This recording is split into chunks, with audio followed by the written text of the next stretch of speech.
8वां अध्याय रक्त बीज वध। महर्षि मेधा ने कहा, चंड और मुंड नामक असुरों के मारे जाने से और बहुत सी सेना के नष्ट हो जाने से असुरों के राजा प्रतापी शुंभ ने क्रोध युक्त होकर अपनी संपूर्ण सेना को युद्ध के लिए तैयार होने की आज्ञा दी। उसने कहा, अब उदायुध नामक 86 असुर सेनापति अपनी सेनाओं के साथ युद्ध के लिए जाएं। कंबु नामक 84 सेनापति भी युद्ध के लिए जाएं। कोटे वीर नामक 50 सेनापति और द्रौमकुल नामक 100 सेनापति प्रस्थान करें। कालक, दोहर्द, मौर्य और कालिकेय ये दैत्य भी मेरी आज्ञा से सजकर युद्ध के लिए कूच करे। भयानक शासन करने वाला असुरों का स्वामी शुंभ इस प्रकार आज्ञा देकर बहुत बड़ी सेना को साथ लेकर युद्ध के लिए चला। उसकी सेना को अपनी ओर आता देखकर चंडिका ने अपनी धनुष की टंकार से पृथ्वी और आकाश के बीच का भाग गुंजा दिया। हे राजन, इसके पश्चात देवी के सिंह ने दहाड़ना आरंभ किया और अंबिका के घंटे की ध्वनि ने उस शोर को और भी बढ़ा दिया। धनुष की टंकार, शेर की दहाड़ और घंटे के शब्द से आकाश के बीच का भाग गूंज उठा।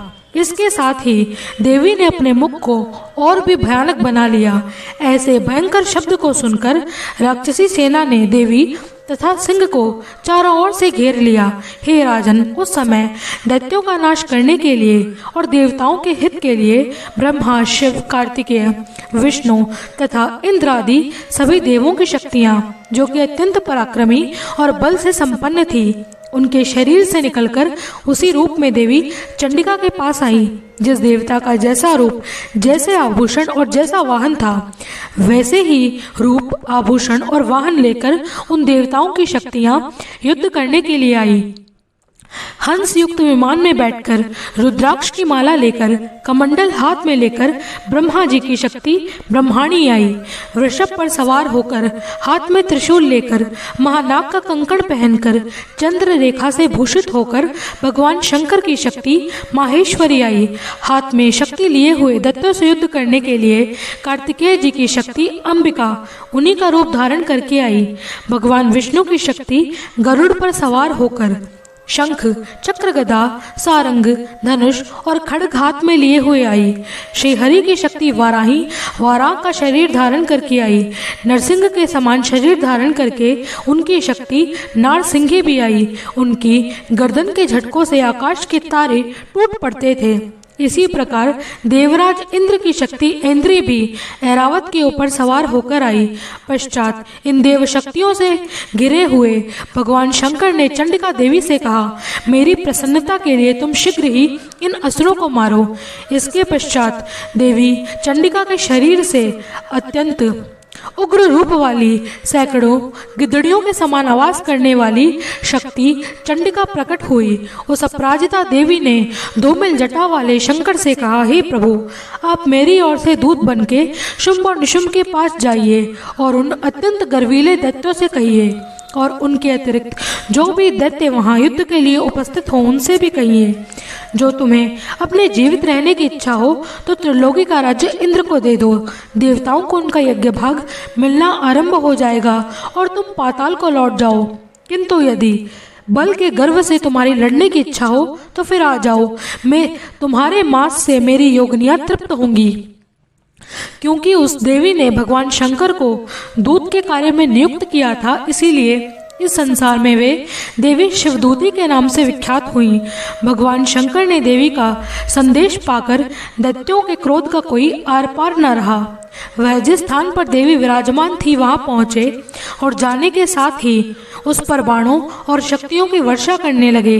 देवी ने उनके फेंके हुए बाणों, शक्तियों, फरसों, त्रिशूलों को अपने बाणों से काट डाला। काली देवी ने उस देवी के साथ आगे खड़ी होकर शत्रुओं को त्रिशूल से विदीर्ण करने लगी और खटवांग से कुचलने लगी।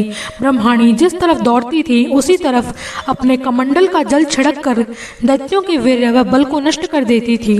इस प्रकार माहेश्वरी त्रिशूल से, वैष्णवी चक्र से, अत्यंत कोप वाली कौमारी शक्ति द्वारा असुरों को मार रही थी। इंद्री के बाजू के प्रहार से सैकड़ों दैत्य रक्त की नदियां बहाते हुए पृथ्वी पर सो गए। वाराही ने कितने ही राक्षसों को अपनी थूथन द्वारा मृत्यु के घाट उतार दिया। दाढ़ों के अग्रभाग से कितने ही राक्षसों की छाती को चीर डाला और चक्र की चोट से कितनों को ही विदीर्ण करके धरती पर डाल दिया। बड़े बड़े राक्षसों को नारसिंगी अपने नखों से विदीर्ण करके भक्षण कर रही थी और सिंहनाद से चारों दिशाओं को गुंजाती हुई रणभूमि में विचर रही थी। शिवदूती देवी के प्रचंड अट्टहास से कितने ही दैत्य भयभीत होकर गिर पड़े और उनको गिरते ही वे उनको भक्षण कर गई। इस तरह क्रोध में भरे हुए मातृगणों द्वारा नाना प्रकार के उपायों से बड़े बड़े असुर मरने लगे। उनको देखकर राक्षसी सेना वहां से भाग गई। उनको इस प्रकार भागता देखकर रक्तबीज नामक महापराक्रमी राक्षस क्रोध में भरकर युद्ध करने के लिए आया। उसके शरीर से रक्त की बूंदें जैसे ही पृथ्वी पर गिरती, तुरंत ही वैसे ही शरीर वाला वैसा ही बलवान दैत्य पृथ्वी पर उत्पन्न हो जाता। रक्तबीज ने गदा हाथ में लेकर इंद्री के साथ युद्ध करना शुरू कर दिया। जब इंद्री शक्ति ने अपने वज्र से उसको मारा तो घायल होने के कारण उसके शरीर से बहुत सा रक्त बहने लगा। उसकी प्रत्येक बूंद से उसके समान ही बलवान तथा महान पराक्रमी अनेकों दैत्य भयंकर रूप से प्रकट हो गए। वह सब के सब दैत्य रक्तबीज के समान ही बलवान और तेज वाले थे। वह भी भयंकर अस्त्र शस्त्र लेकर देवियों से लड़ने लगे। जब इंद्री के वज्र के प्रहार से उसके मस्तक पर चोट लगी और रक्त बहने लगा तो उसमें से हजारों ही रक्तबीज उत्पन्न हो गए। वैष्णवी ने चक्र से, इंद्री ने गदा से रक्तबीज को जो चोट पहुंचाई और वैष्णवी के चक्र से घायल होने पर उसके शरीर से जो रक्त बहा, उससे हजारों लाखों रक्तबीज उत्पन्न हो गए, जिनके द्वारा संपूर्ण जगत व्याप्त हो गया। कुमारी ने शक्ति से, वाराही ने खड़ग से, माहेश्वरी ने त्रिशूल से उसको घायल किया। इस प्रकार क्रोध में भरकर उस महादैत्य ने सब मात्र शक्तियों पर पृथक पृथक गदा से प्रहार किया और माताओं ने शक्ति और शूल इत्यादि से जो उसको बार बार घायल किया, उससे सैकड़ों महादैत्य उत्पन्न हुए। उस प्रकार रक्तबीज के रुधिर से उत्पन्न हुए महादैत्यों से संपूर्ण जगत व्याप्त हो गया, जिससे देवताओं को भय हुआ। देवताओं को भयभीत देखकर चंडिका ने कालिका से कहा, हे चामुंडे, अपने मुख को और बड़ा करो। मेरे शस्त्रघात से उत्पन्न हुए रक्त बिंदुओं तथा रक्त बिंदुओं से उत्पन्न हुए महासुरों को तुम अपने मुख में भक्षण करती जाओ। इस प्रकार रक्त बिंदुओं से उत्पन्न हुए महाअसुरों को भक्षण करती हुई तुम इस रणभूमि में विचरो। इस प्रकार रक्त क्षीण होने पर यह दैत्य नष्ट हो जाएगा। तुम्हारे भक्षण करने के कारण अन्य दैत्य उत्पन्न नहीं होंगे। काली से इस प्रकार कहकर चंडिका देवी ने रक्तबीज पर अपने त्रिशूल से प्रहार किया और काली देवी ने अपने मुख में उसका सारा रक्त ले लिया।